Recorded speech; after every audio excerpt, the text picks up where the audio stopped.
You're listening to the Joy Tax Podcast, a conversation series for parents and caregivers raising a child or teen with complex chronic conditions.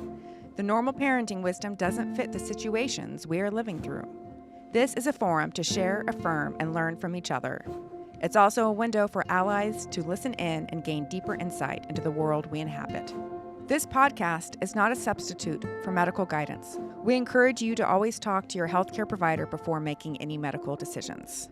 Hi, I'm Mercedes, and this is the Joy Tax Podcast. I am here today with Brooke Anderson, who is a mom of a kiddo who had long COVID, which is really exciting to use the past tense. Brooke, can you tell me a little bit about yourself? Yeah, thank you for having me, first of all. And I'm really happy to be here. I'm warning you that I'm nervous. Of course. This is one of my first times kind of speaking about everything we've gone through. And I think I warned you already. I said I might cry. Yeah. But just reading over all of my notes this last week, it just brings up a lot of emotions. So I am a stay-at-home mom. I live in Nebraska, small town. Not real close to anywhere we need to be when you have a kid who is chronically ill. But I guess I'll just quick tell you Will's story. Yeah. That work? Okay. Yeah. So he is now a 18-year-old in college, but when this all started, he was a freshman in high school. Healthy, active soccer player his whole life. Just a typical kid who's super excited to go to high school and get a little freedom. And November of his freshman year, he got COVID, and it was just the regular, all of the signs and symptoms of the regular COVID, the congestion and cough and all of that. His story is a little different because after he got through that part, he started the gastrointestinal part. So he started vomiting and diarrhea and all of that, mainly just the gastrointestinal, and just couldn't bounce back. Mm-hmm. So he, within a month or two, had lost 20 pounds, couldn't eat, was throwing up probably 8 times a day, doing every test we could figure out. And of course, nobody thought that was related to COVID at the time. So we had, I can't even tell you how many tests we went through, manometry studies and swallow studies and gastric emptying exams and HIDA scans and everything. And of course, nothing's popping up. So he eventually starts to feel a little bit better, get him back to school, forced him back to school pretty much. And he was able to finish out the last part of his freshman year. Then in the summer, he got COVID again the second time, and it wiped him. It seems like that's the case for a lot of kiddos that the second round just really wipes them out.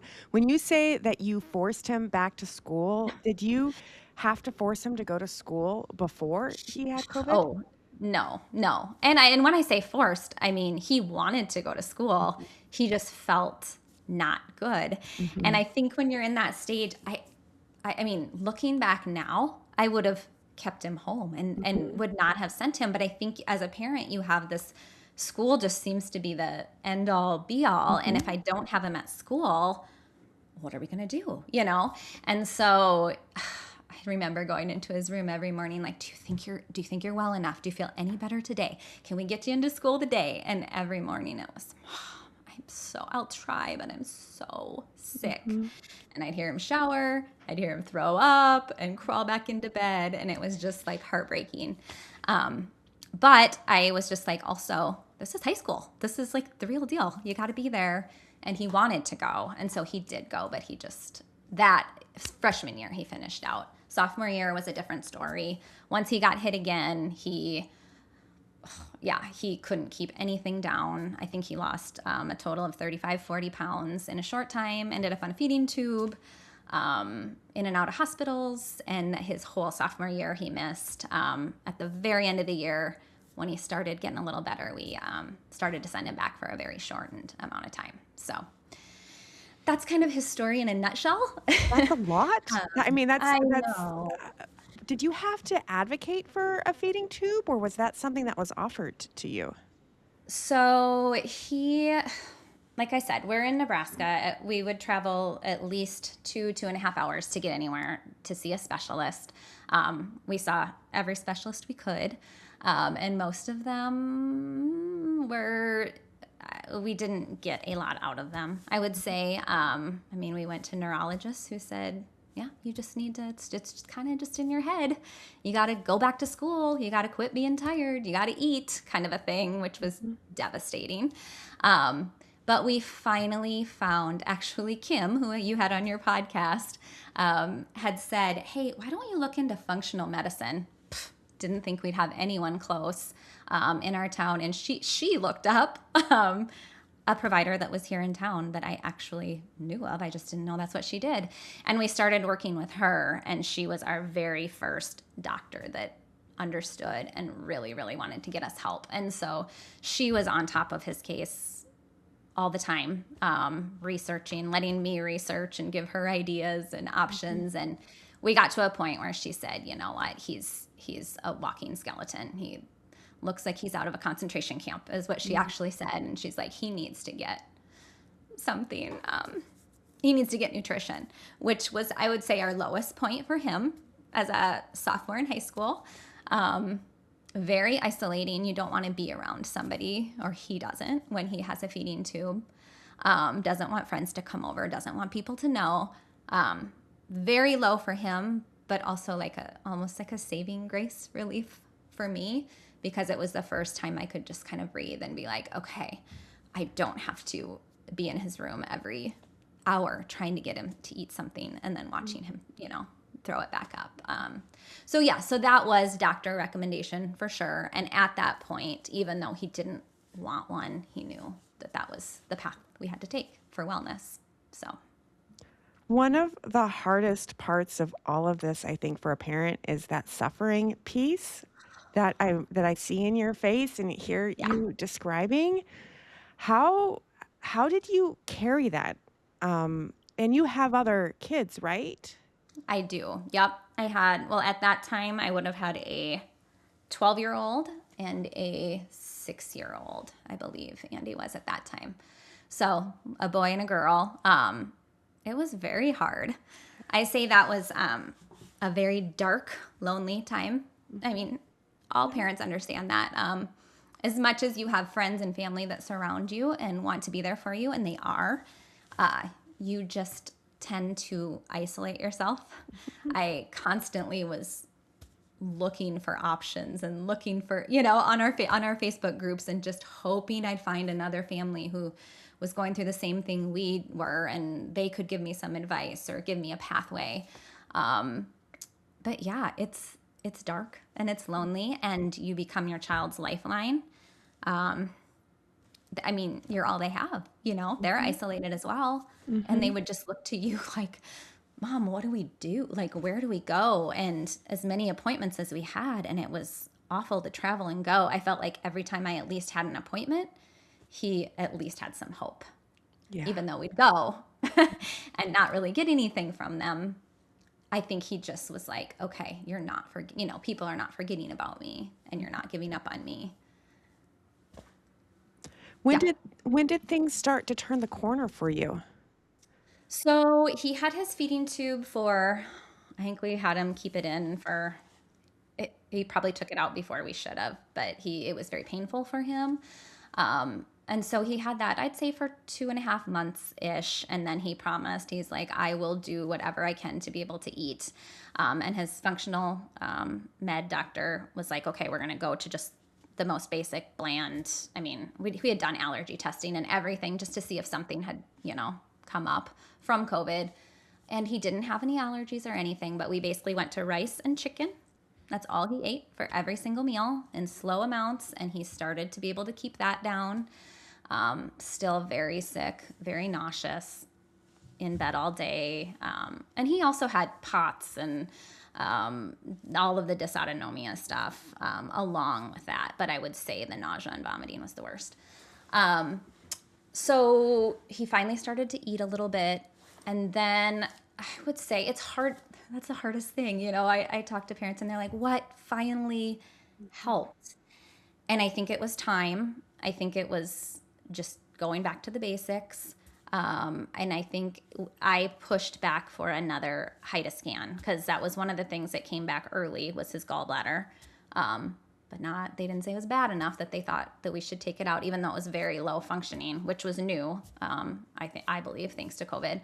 And the doctors still were just like, he's young, let's not take it. And I'm like, but we don't have any other tests that came back abnormal. Like we have to try something. And they were like, okay, let's take it out. How much time had passed at that point? That time it was about a year and a little over a year. So he had gone from a gallbladder functioning at 33%, which is below what it should be. And the second time that I pushed and begged for another one, he was at 16. So they're like, we'll try it. And I would say we took that out at the same time we started all of the MCAS medications, supplements. And 3 weeks after that, he woke up for the first time and said, Mom, this is the first time in 2 years I woke up and I don't feel nauseous. So I can remember it like it was yesterday. But then also there's that fear of like, okay, well, this is one day. Although he didn't have any days that he wasn't before that. So I thought that was a good sign.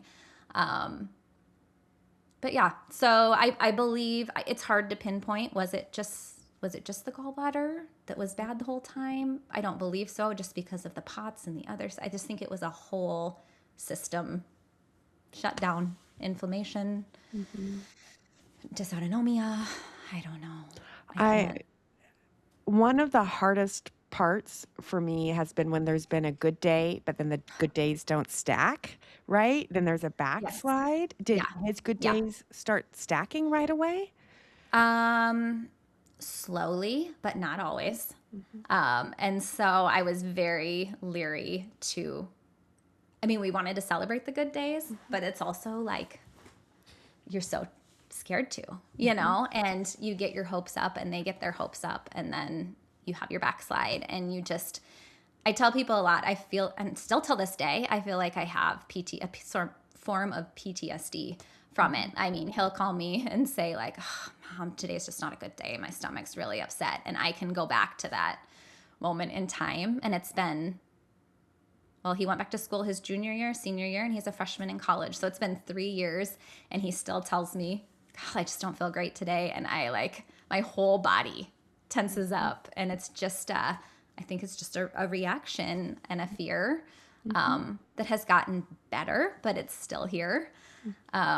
So yes, he had a rocky slope to where he is. It wasn't immediate, but definitely every day was a little bit better. He still gets sick more than anybody else does.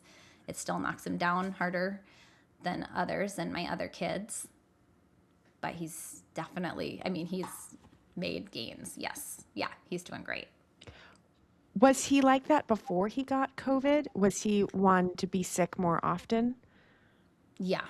Well, I would say, he was a kid that always had ear infections and strep throat and bronchial stuff, But it's just interesting that when COVID hit, it wasn't that kind of a system, It was the GI system, which now you hear a lot more about. But at that time, we had doctors that were like, this is not COVID, But I'm like, I don't know what else it would be. It corresponded with both times that he got sick.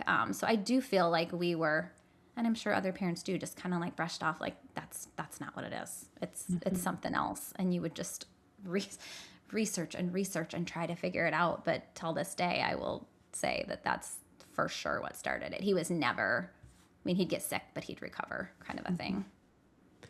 When you say that you went back to basics, what were those basics for you guys?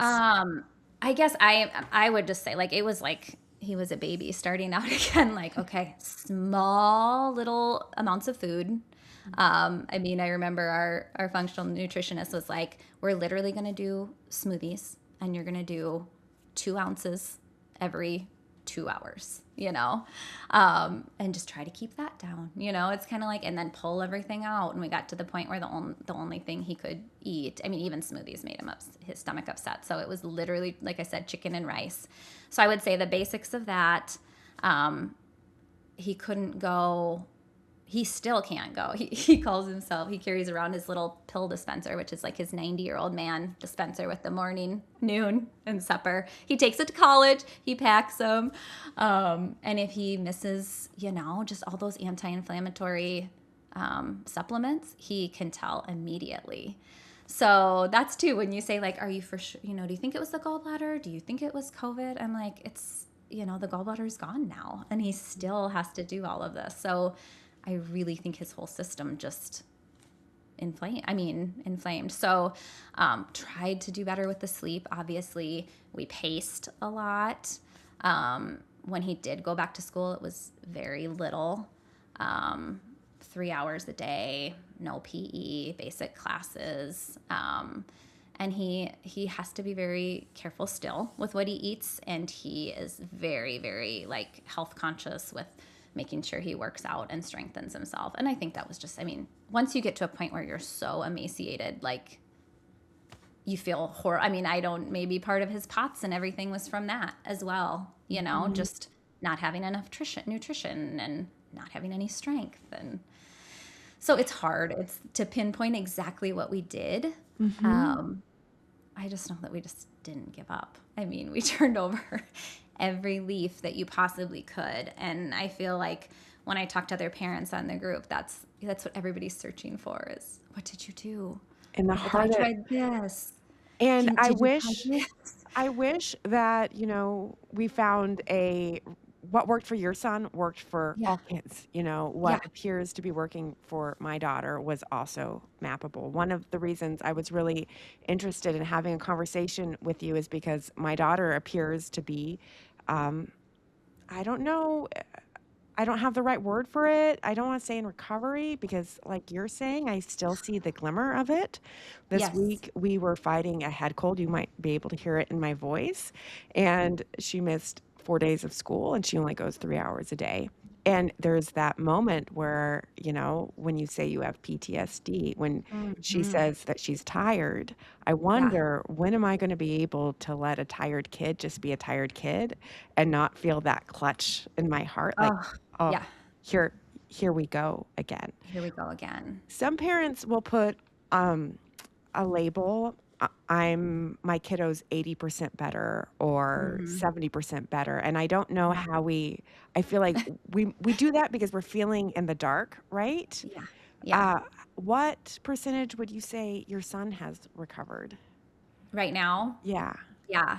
I would say right now, he's 95%, which Okay. is amazing. That's I incredible. honestly didn't know that we'd ever see him there, truly. And I think he got to the point where he didn't either. And I think mental health is another big thing that we probably don't bring up enough when just parents' mental health, first of all. Like, I should have had some support during the time. It was, like I said, I had family and friends that would check in, but I probably should have been talking to someone.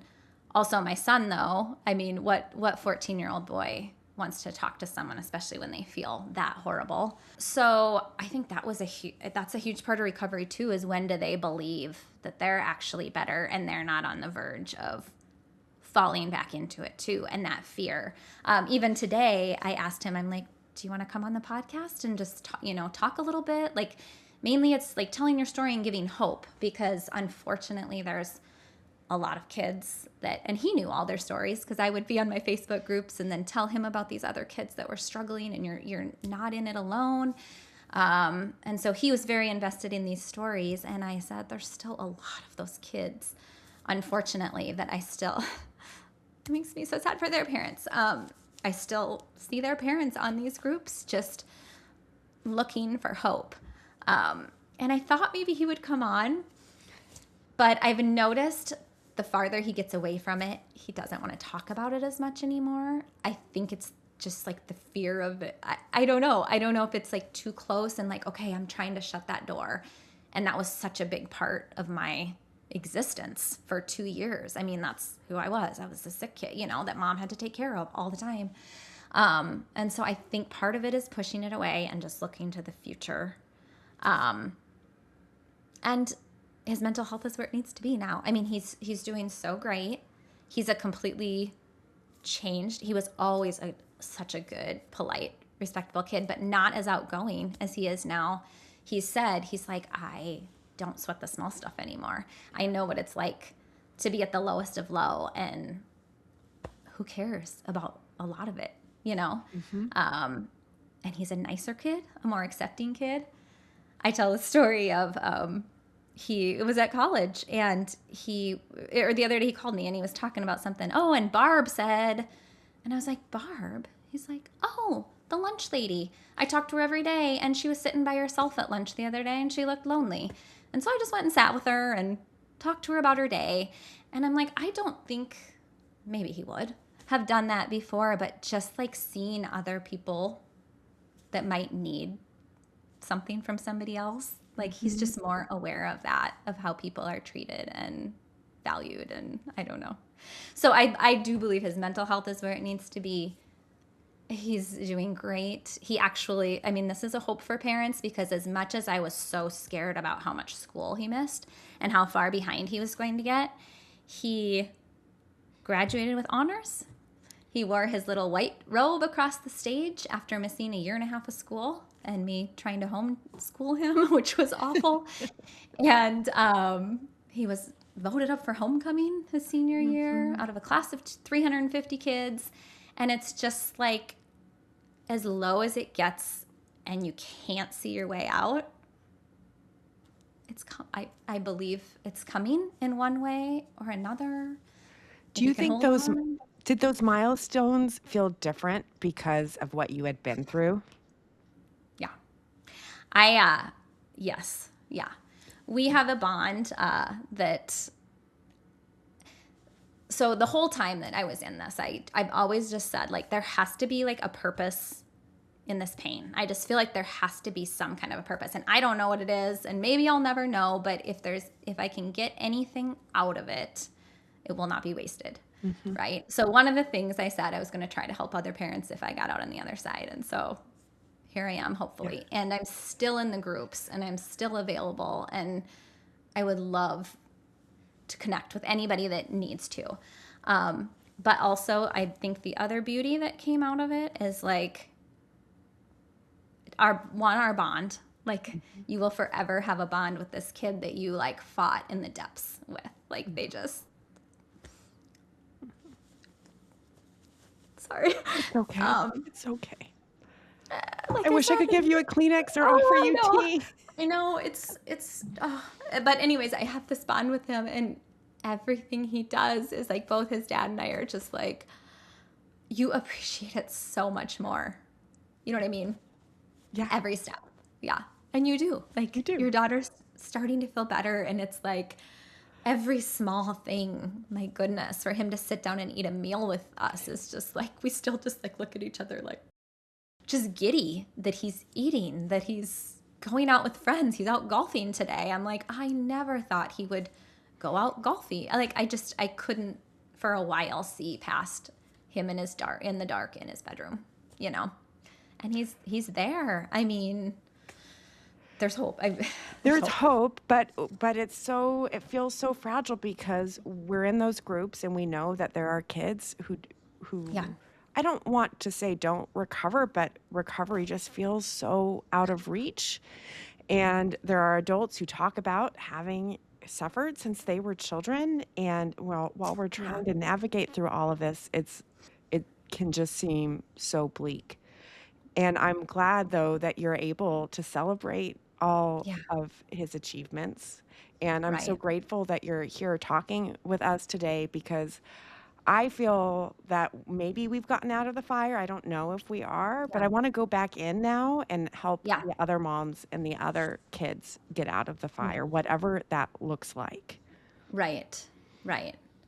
I know, but like you said, how this is such a hard, I feel like many other illnesses or diseases or sicknesses, there's a path. You know, there's try this, and if this doesn't work, then try this, and if this doesn't work. And I just feel like this is just one thing where there isn't a clear path. You know, I mean, I literally can't tell you how many things we tried. I mean, at one point we had him on HIV medication through, the Patterson protocol. I mean, I'm like, okay, we'll try it. I mean, you're just at a point where you're like, I have no idea. Does this make sense? I mean, I think it does. Like, Mhm. other people have tried it. Let's try it. Um, and I just think that's the hardest thing when parents do reach out to me. I'm like, you can throw things at me and I will listen and I will give you glimmers of hope. But I can't tell you what to do because I still don't know exactly what we did. I still don't know. And that's possibly part of my fear too, is like if he would go back to how he was tomorrow, I can't do the exact same things we did, Mhm. he did to get him out. I don't know exactly what that path is and I can't give that to someone else other than I think just the emotional support. Parents have asked me about how you care for siblings when Mm, one mm, child is so ill. How did you take mm, care of your other kids? And your kids were pretty young. mhm. Yeah, and I'm going to be honest, if I could go back and do it again, I would. I'm sure I didn't give. I mean, I felt like I was giving them everything I could, but I don't know. I mean, did they still have PTSD from it? I mean, I remember, my little girl saying, before bed, like, I think I feel sick too, Mom. I think I feel sick too. They just want you, they see how much time and effort it takes to take care of a sick child. And I didn't leave the house. I used to volunteer in both of their classrooms and I used to constantly host play dates. And I was a stay-at-home mom. So thank goodness during this time. I mean, that was my biggest blessing. But I just didn't have the mental capability and the strength to. I mean, I was holding on by a thread. I was Yeah. holding on by a thread. So that is one of my things. If you're a friend watching this for a parent, I mean, it was so great when people did things for me and for Will. But I had friends that would drop off games for the other kids, or hey, can I pick up your little girl and take her to the zoo today? And it was just like, it was the best gift ever because they do get, I mean, and they're so sad themselves. Like, Mhm. my brother, Will and his brother Jack are 2.5 years apart. They were best friends. And Jack will still say, I lost like 3 years with my brother. I mean, they ended up having a couple years, 1 year in high school together before Will left, but that was about it. And he's just like, I missed him.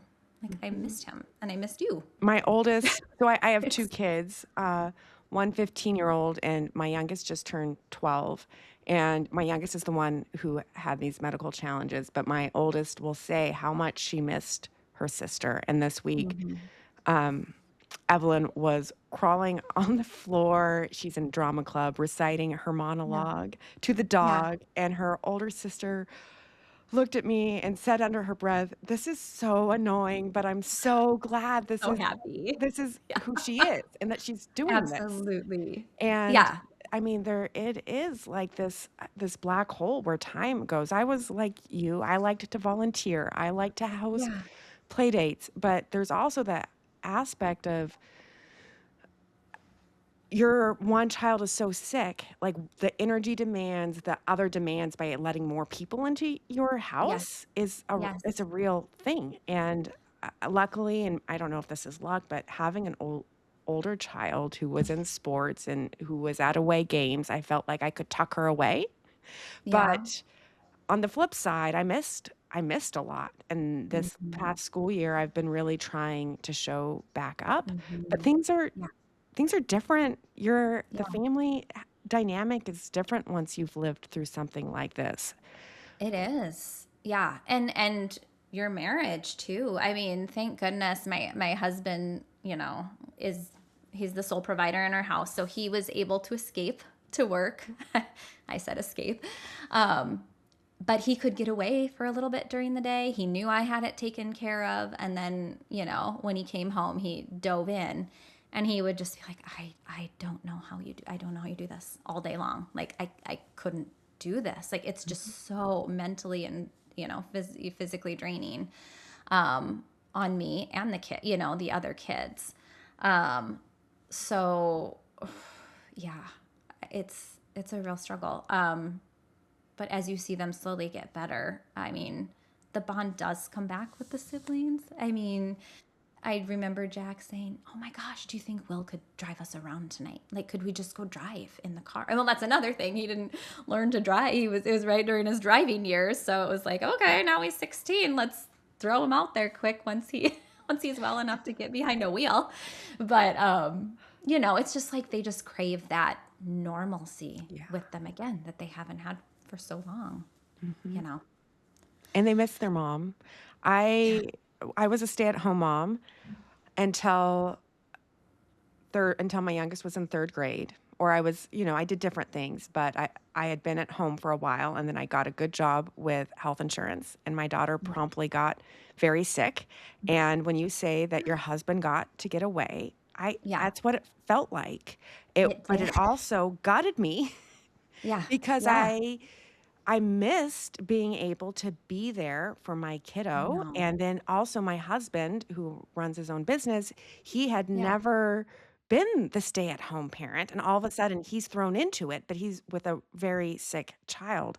And I wound up going taking family medical leave, and I'm an educator, so I have summers off. So it kind of all worked out, but I remember that feeling that going to work in some ways helped preserve my sanity once I developed a Yeah. rhythm because Yeah. I had to think about something different a few times a Right. day. Although I Right. would see young, healthy people come into my work and it would make Yeah. me tear up. I would wonder, Yeah. will my daughter ever get Yeah. to have that? I mean, those Yeah. years, there's a big question mark over Yeah. everyone's heads. Like, what is our fate? I know. I know. Yeah. I know. And yes, watching all of your children's their friends too, Yeah. have the normal, like Facebook was my like survival because of my groups, like my long COVID groups was just is the best thing ever. But also I had a really hard time watching other people just post the normal things like, Yeah. oh gosh, you guys went to a game or, went out to the movies or went to a ball game or went on a vacation, and it's just, I mean, of course you're happy for them, but you're like, will we ever be like that again? And also I was very, very private. I would open up to my Facebook groups, but I didn't let a lot of people in, in the lowest of low. I probably would do that different as well. But it's so hard to explain and you just don't understand unless, Mhm. I mean, I could call Kim and Mhm. just be like, oh my gosh. We don't have to say anything. We could cry on the phone together or, listen to each other's stories, celebrate the good things, but also like feel the heartache of the hard, you Yeah. know? Um, and that's tough. I don't think anybody, till this day, I still don't think many people in my hometown really understand, what Mhm. we went through and still don't really believe that much in long COVID. Mm. Um, so that's hard too. Mhm.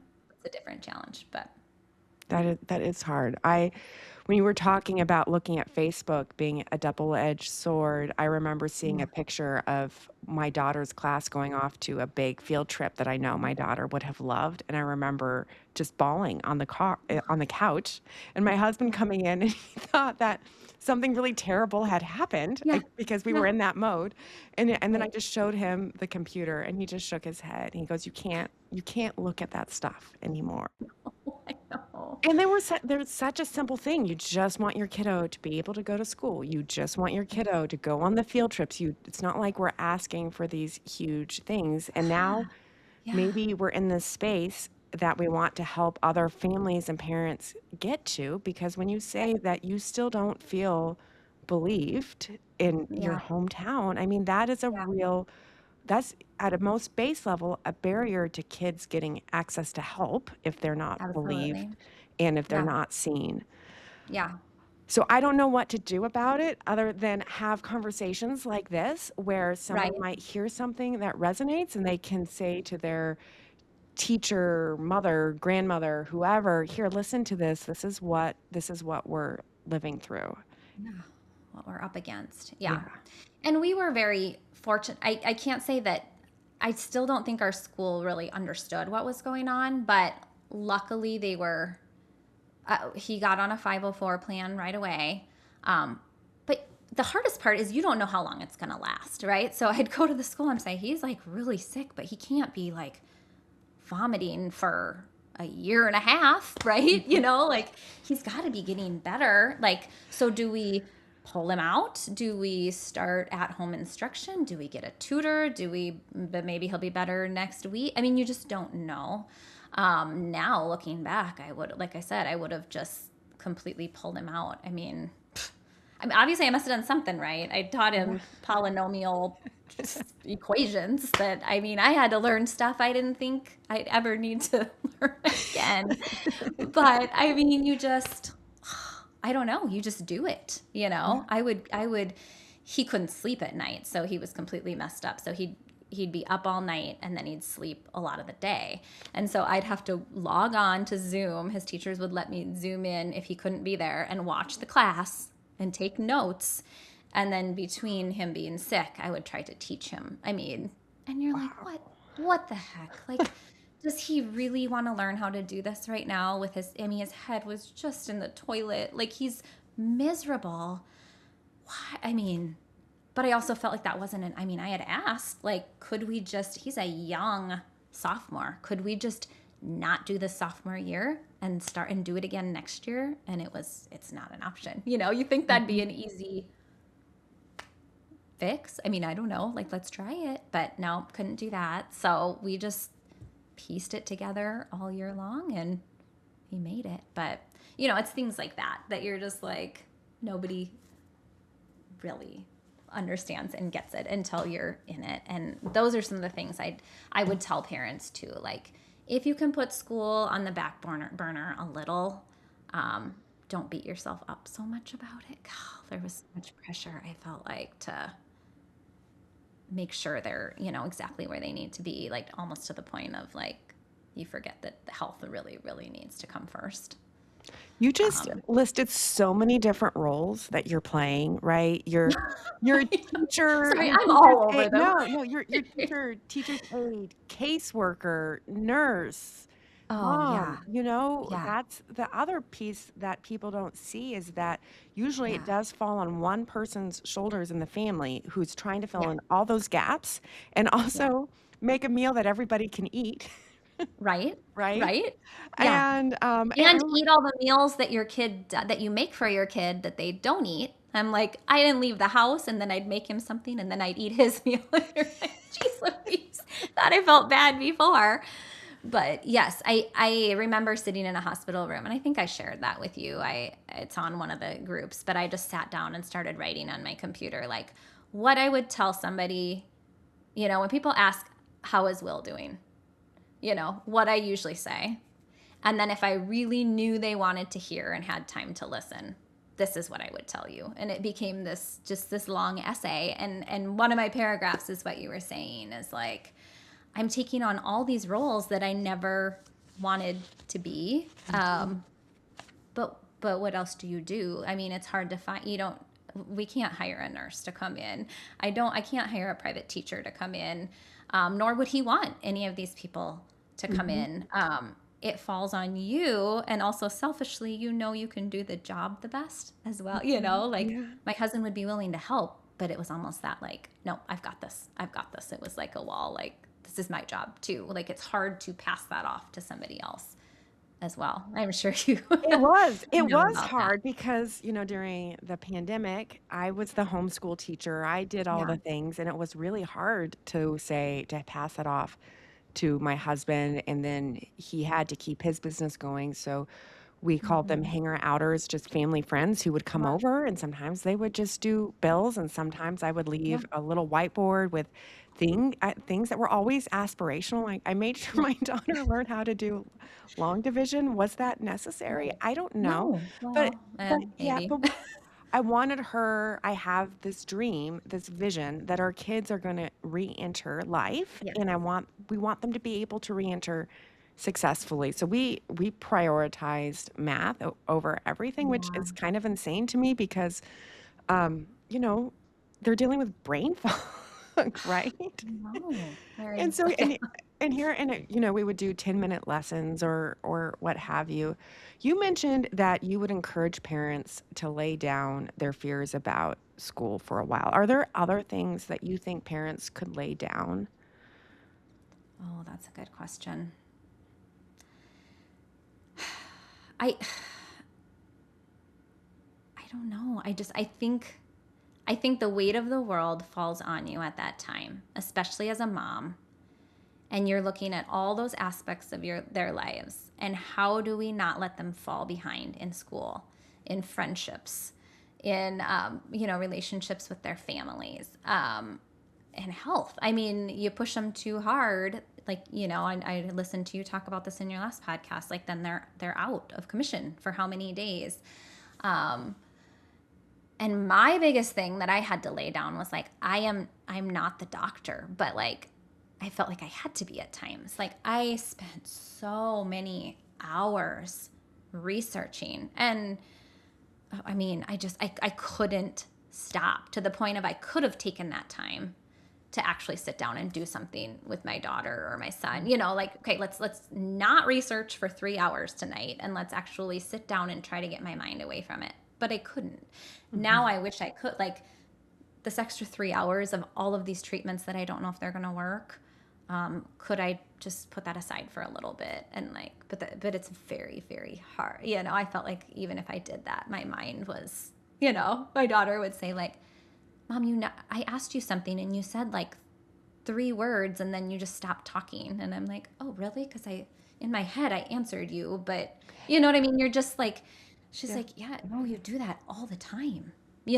Like you only give me part of a sentence and then you're like gone. And I'm like, for you to realize that at that age, yeah, I mean, you think you put on this mask, and you're not as good at hiding some of that from your kids and your family as you think you are. But, yeah, I mean, I don't know. Looking back, it's like, what would I have done differently?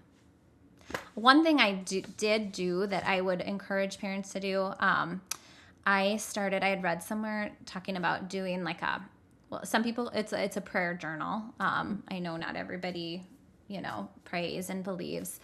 So I think you could change it to just like a goal journal as well.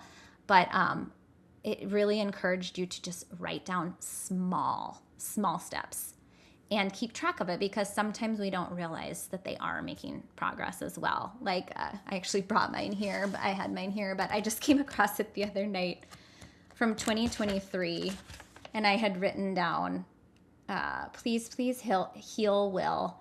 And these were just a few of my things that I wanted to see. And now I see it. In 2023, I didn't, and it took me a lot longer to find it. But just, I mean, little things like eat different foods, help him return to school, feel well enough to concentrate to live a normal 16-year-old life, spend time with friends, work out, go to practices, attend events, and then also help him find you throughout this process, to see your gifts, to appreciate normal, to encourage others who are hurting. And every single one of those things came to fruition, every single one. But at that time when I wrote that, I didn't see that coming. You can't. And so to look back now, it just gives you, and even if all of those things were not healed, even just seeing a few of them, I think would give you this comfort of like, okay, some of my prayers, some of my wishes have been answered. My child is making at least a little bit of progress. Was faith Because something that helped you stay anchored? yes, but I'm also not going to lie that I didn't have some very dark moments where, especially during the holidays and especially at nights, I I always believed, but I let myself be really angry with God because I had to, I think. And I remember sitting, getting down on my knees at the end of my bed and just sobbing and being like, if you're here, I need you to show me some purpose in all of this. Because because I'm angry right now. Like I pray to you. I pray every single night, but there's a lot of nights I question. Um, and but also looking back now, and I'm in some different Bible studies and different things with some moms, and I'm like, I think going through this situation, on the other side of it, like those were some of my closest moments to God, and my most faithful, even though it didn't feel like it in the moment. Mm-hmm. But yeah, I guess I allowed myself to be angry and believed that God could take that, you know? I think maybe more of us could give ourselves the space to be angry because Yeah. we don't talk a lot about you have to be a really good person all the time to all the people, and it's Yeah. exhausting. Yeah. And there is anger, like why would our children have to suffer like this? Right. Right. Why does it have to be so invisible? Yeah. Why does my child who would give anything to go to school, why can't they go to school Hmm. when so many kids in their class would do anything not to go to school? Not, I mean, not that they want to be sick, but I'm just saying, like, what, you have and I feel like so many of the moms I talk to, like, our kids are just really good Yes. kids, like Yes. really good kids that you're like, I can't wrap my head around why this has to happen to them, you know? I remember sleeping next to my daughter and her body was in so much pain and you couldn't touch her like any even light pressure and she could barely move. I had to position her body and I remember just praying, can we just trade places? Can we trade bodies? And I Mm-hmm. wish that for when I hear other moms tell their stories, sometimes I think, can I just carry that for them for a while? Mm-hmm. And Mm-hmm. obviously it doesn't work that way, and yet it's also maybe a gift for our kids is that because they're so young, so many of them, Yeah. is that they Yeah. have their moms or a parent or somebody who I hope who sees and who's fighting for them because they Right. recognize that suffering. Absolutely. Yeah. How how did you know when to begin taking on more activity? Um, well, so after we had his gallbladder out, and then a few weeks later, he started to not be as nauseous. I mean, that was just his biggest thing. He couldn't go. I mean, he couldn't eat. He was throwing up all the time. So it's not even, he couldn't go to school. I mean, we did have it in his 504 plan that he could leave the classroom or use the restroom, but you're not going to, I mean, I truly can't. I mean, I get the stomach flu for a day and I think of what that feels like for me. And then I think of feeling like that for a year and a half. I don't know how he survived that. So I think once he didn't feel nauseous all the time, then it was kind of, the pacing thing was a little scary because he wanted to get back.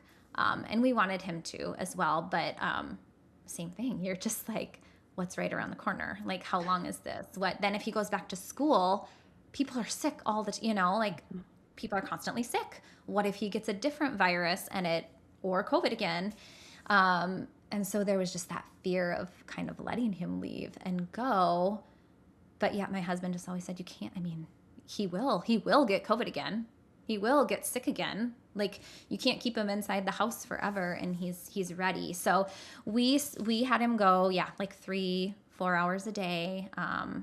Could leave when he needed to, pretty, no PE, nothing like that. And then spring here is our soccer season and he's my huge soccer boy. And that I think was a huge step to getting him back too, because obviously he couldn't play. But the coach was very great about including him and having him be team manager and photo boy. And so he got to travel on the bus when he felt good enough, and he would go and sit on the sidelines and kind of encourage the kids. And that was a good step back in. And by that summer, truly, I mean, he got his gallbladder out in March, and by that summer, he got his first job, and he got a girlfriend, and started being able to go to the gym slowly and build some muscle back. I mean, he was so skinny and so tiny. And he's still, I mean, he was 114 at his lowest, and he's made it to 175 this school year, which he was super excited about. But it's just, I mean, it's a very conscious decision of making sure that his health comes first. And that's, I mean, I'm super proud. I mean, boys, you know, first of all, like eating healthy and making sure to get rest and take your medicine and all of this. I'm like, he's 4 hours away at college, and I'm not there to just show up when he needs me. And he did get really sick the first week of college, which was super scary. That was probably my second low after I thought he was kind of recovered. And he did bounce back, but lost my train of thought again. But just that I'm very surprised that he has advocated for himself that much. So, I mean, I think that's another thing that we need to teach our kids too as they start feeling better is like, we have managed everything for you. We have told you when to go to bed. We have cooked your meals. We have brought you your medications. I have checked on you, you know, and now, I mean, you have to do all of this on your own, and we're not there, and you need to keep yourself healthy. And luckily he's able to do that. You know, I'm like, would my middle one or my younger, I mean, I don't know, you know, I mean, he's had to learn to really advocate for himself. So I'm watching my daughter do the same. You know, she walks down to the nurse when she needs to, or yeah, she wears an Apple Watch for safety reasons. yeah, And it is a lot to ask them, but that is something that they're carrying away from this. And you mentioned his soccer coach, and yeah, I wanted to touch on that because, you know, my daughter has a drama teacher who reached out and said, how can I best support your yeah, kiddo to make this possible, and held a spot for her in this yeah, program. And I'm highlighting those people because it's so hard to know how to help us when we're struggling and how to help these kids. But it's so often just those really human gestures of right, inclusion that yeah, make such a huge difference. yeah. So his coach actually was when he was in high school got really sick and said he almost passed away. I can't remember what. He lived overseas and got some kind of a sickness. And so he's like, he right away, he was like, I feel for him. Like, this is, I feel that. So he did a good job of like making, you know, at Christmas, he'd have the boys do a poster and everybody sign something for him, or, you know, like trying to keep him as part of a team, and always had that open, like, come on the bus if you can, sit on the sidelines, bought him like, you know, like the team warm up and things like that, just to like make him continue to feel connected. So that was, yeah, anything like that where you can just reach out to them, even though they're probably going to push you away. I mean, his teammates or the coach would say, hey, does he want a visitor? And usually it was no, which I understand. I mean, that's the last thing you want to do when you feel horrible. But I think just knowing that people are thinking about you, and I Mhm. think finding at least a couple people, like I said, that one, believe you, and two, are somehow going to fight for you.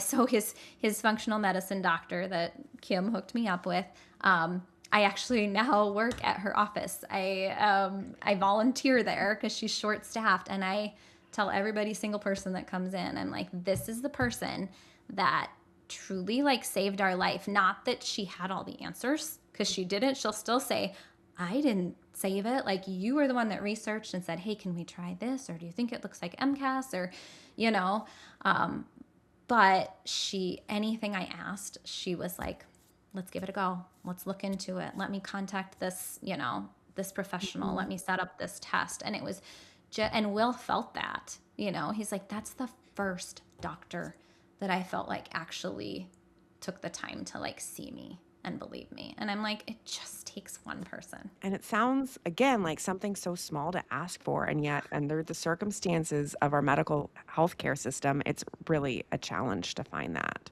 Yeah, it really is. And people just don't realize how devastating it is to these kids to Yeah. just be, yeah, I don't know, I don't really see anything. Just go back to school. Yeah. Just, you know, I mean, just to be brushed off and not taken seriously. And no, everything's normal. Was Like, it's not normal. No. I mean, look at him. It's not normal. So, yeah. Was he able then to go to school his junior year then, or his Yeah. all Yep. full So time? he went back. Oh, yeah. So that was another Yeah. when you asked, how did I know that we had Mhm. turned a corner? So, yeah, the end of his sophomore year, he went back very little, the 3 hours a day, got stronger over the summer. And I said, I got his, midterm reports or whatever at Christmas time, and he had perfect attendance his Oh, junior year. And I was just like, just yeah. floored. I mean, you know, so that was another moment that I was like, okay, maybe we've turned a corner here. Um, but yeah, I mean, I'm not saying he felt 100% Mhm. there, but I think he was so grateful. I mean, a lot of times he just pushed through things. So I'm saying it took a long time. It wasn't overnight, but I think when you're so low, our kids unfortunately just have like realized to be happy, like just to be so grateful for even feeling just a little bit better. Yeah. It's like, yeah, I'm not great, but I can sit up. I can watch a movie with you guys. I mean, there were times where he wouldn't do that. He didn't come out of his room. So, like I said, the simple things he is so, till this day, so grateful for. He says, thank you for everything we do, every time we go out, every time we eat, every trip we take. Mhm. It's like he's my one kid that's just like, this is so awesome. Like, thank Mhm. you so much. It's just Mhm. a deep appreciation. And I also look at him and think that every time I see him do anything, typical. What I think you're helping me understand is that this is a spectrum. I mean, Mhm. obviously, we know it's a spectrum, but even as you're exiting it, you kind of still exist in this gray zone area. Yeah. And while I've been wondering, did the switch turn off? Has the switch turned off? And I'm realizing that that's actually not the way to be thinking about it, Yeah. but to just be grateful for the successes, Yeah. be grateful Yeah. when they build, seek support when it turns, Hmm. and this really uncomfortable space that we remain in of not knowing, right? Yeah. There's so Yeah. many things in life that we don't get to know and we're satisfied with that, but this one, When it involves your kids, yeah, it's not, moms are supposed to know, yeah, right? We're yeah, supposed to know. yeah. Yeah. Yes. And so I guess I can feel we're kind of wrapping up. My other thing I would encourage parents to, because there are other success stories. And when you do post, whenever I did post anything like, hey, here's an update on Will, it's amazing how many other parents are like, thank you so much for posting that. Mhm. Like, my kid's still in the depths of it, but like just to see this, we're so grateful. And I do feel like a lot of parents, once your kids do start to recover, probably leave the groups. They Mhm. and I understand that, because you're like, my goodness, I've spent how many hours and years of my life in this group. Like, if they're feeling better, I want to get out, I want to move on. But I would encourage you to stay on. I check up on my kiddos that I know, even if I'm not reaching out, I'm watching their story.